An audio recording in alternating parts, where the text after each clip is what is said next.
नमस्कार, फाइटर समाचार में आपका स्वागत है। पेश आज 11 मई दोपहर 3 बजे राजस्थान की खास खबरें।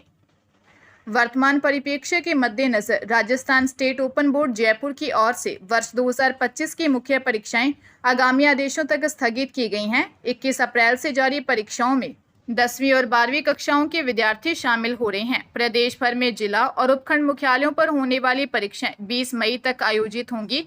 माध्यमिक शिक्षा निदेशक ने गंगानगर, बीकानेर, फलौदी, जैसलमेर और बाड़मेर जिला शिक्षा अधिकारी को संबंधित जिला कलेक्टर के निर्देशानुसार निर्णय लेने हेतु आदेशित किया है। इसी क्रम में 10 मई को प्रस्तावित अंग्रेजी और हिंदी साहित्य व अर्थशास्त्र के पेपर भी नहीं हुए। बोर्ड द्वारा 10वीं और 12वीं दोनों कक्षाओं के लिए अधिकांशतः एक ही पारी में पेपर करवाया जाता है। 10 मई को कक्षा 12 के लिए पहली पारी में अंग्रेजी साहित्य में, दूसरी पारी में हिंदी साहित्य तथा कक्षा 10 के लिए अर्थशास्त्र का पेपर नहीं हुआ। आगे की परीक्षाएं भी आगामी आदेशों तक स्थगित रहेंगी। भारत पाकिस्तान सीमा पर जारी तनाव का असर अब वन विभाग की गतिविधियों पर भी नजर आने लगा है। इसी के चलते प्रदेश भर में 12 मई को प्रस्तावित वन्य जीव गणना को फिलहाल स्थगित किया गया है। अब यह गणना 11 जून को होगी। वन अधिकारियों के अनुसार प्रदेश के वन क्षेत्रों में 12 मई को वैशाख पूर्णिमा पर वाटर हॉल पद्धति से बाघ, तेंदुआ, सियार समेत अन्य वन्य जीवों की 24 घंटे तक गणना की जानी थी। यह प्रक्रिया सोमवार सुबह 8 बजे से शुरू होकर अगले दिन सुबह 8 बजे तक चलती, लेकिन अब यह स्थगित कर दी गई है। वही बॉर्डर से सटे 4 जिलों में पंचायत राज के उपचुनाव को स्थगित कर दिया। मुख्यमंत्री भजनलाल शर्मा ने भारत पाक सीमा पर उत्पन्न हालात पर चर्चा के लिए राज्य मंत्री परिषद की बैठक बुलाकर प्रशासनिक तैयारियों की समीक्षा की। उन्होंने प्रभारी मंत्रियों, जनप्रतिनिधियों एवं प्रभारी सचिवों को जरूरी संसाधनों की उपलब्धता व व्यवस्थाएं करने के निर्देश दिए। झालावाड़ जिले में SC/ST कोर्ट के विशेष न्यायाधीश सुनीता मीणा ने घर में घुसकर महिला से मारपीट, लूट व दुष्कर्म के मामले में फैसला सुनाते हुए आरोपी को 10 साल कठोर कारावास की सजा सुनाई। साथ ही 40,000 रुपए का जुर्माना लगाया।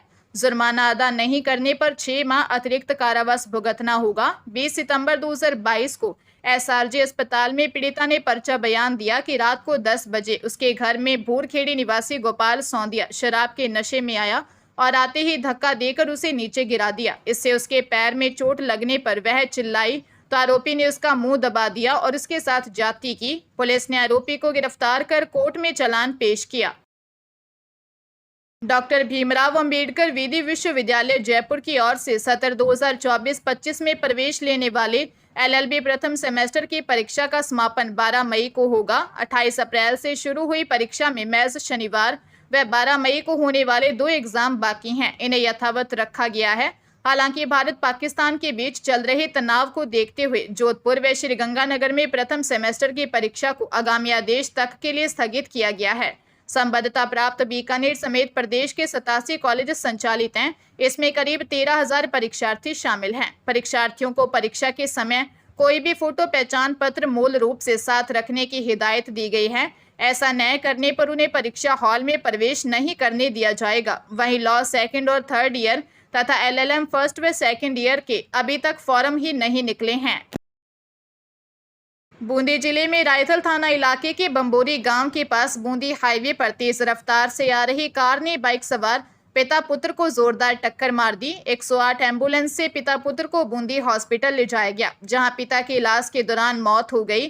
बूंदी हॉस्पिटल से बेटे को कोटा MBS हॉस्पिटल में रेफर कर दिया। इलाज के दौरान 7 वर्षीय बेटे की भी मौत हो गई।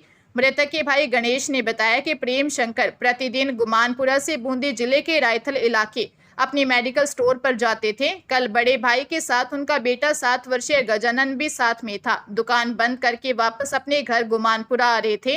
बम्बोरी गांव के पास तेज रफ्तार से आ रही एक कार ने उनकी बाइक को जोरदार टक्कर मार दी। थानाधिकारी राजाराम जाट ने बताया कि मुकदमा दर्ज कर कार चालक को डिटेन कर लिया है। मामले की जांच की जा रही है। हरियाणा पंजाब जल विवाद के बीच हाईकोर्ट ने BBMB अध्यक्ष मनोज त्रिपाठी ने बड़ा खुलासा किया है। अध्यक्ष ने हाईकोर्ट में दिए शपथ पत्र में कहा है कि भाखड़ा डैम पर CISF तैनात की जाएगी। इसकी प्रक्रिया चल रही है। BBMB अध्यक्ष ने हाईकोर्ट में शपथ पत्र देकर कहा कि पंजाब कैडर के BBMB अधिकारियों और पंजाब पुलिस के असहयोग के कारण BBMB अधिकारी अपने आधिकारिक कर्तव्यों जैसे कि परियोजना की सुरक्षा समीक्षा और नंगल हाइडल चैनल से जल विनियमन का निर्वहन नहीं कर सके। उन्होंने यह भी जानकारी दी कि 200 क्यूसेक पानी छोड़ा था, मगर पंजाब पुलिस ने उसे भी बंद करवा दिया।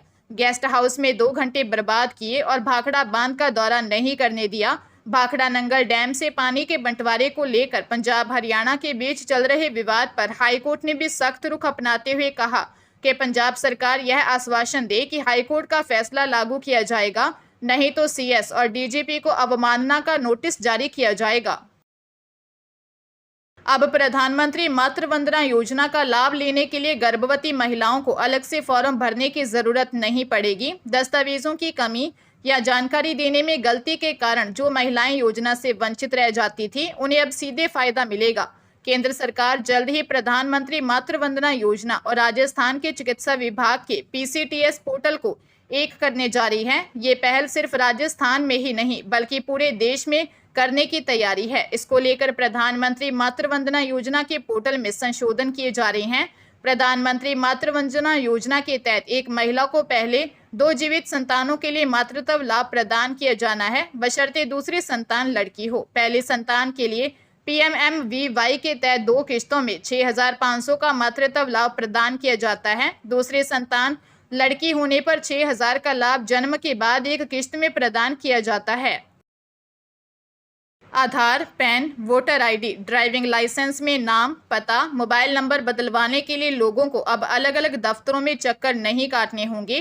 केंद्र सरकार यूनिफाइड डिजिटल आइडेंटिटी सिस्टम लागू करने की तैयारी में है। इसके लिए बन रहे पोर्टल पर लोग एक ही जगह पता, नंबर आदि अपडेट कर सकेंगे। सभी जरूरी पहचान पत्रों में यह बदलाव ऑटोमेटिक अपडेट हो जाएगा। अभी ट्रायल रन चल रहा है।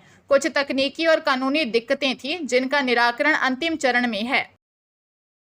पाली जिले में हॉस्पिटल जा रही एक 20 साल की लड़की को लिफ्ट का झांसा देकर 45 साल के अधेड़ उसे होटल में ले गया, जहां उसके साथ आरोपी ने रेप किया। कोतवाली थाने में मां के साथ थाने पहुंची पीड़िता ने बताया कि उसकी मां पाली शहर से बाहर थी।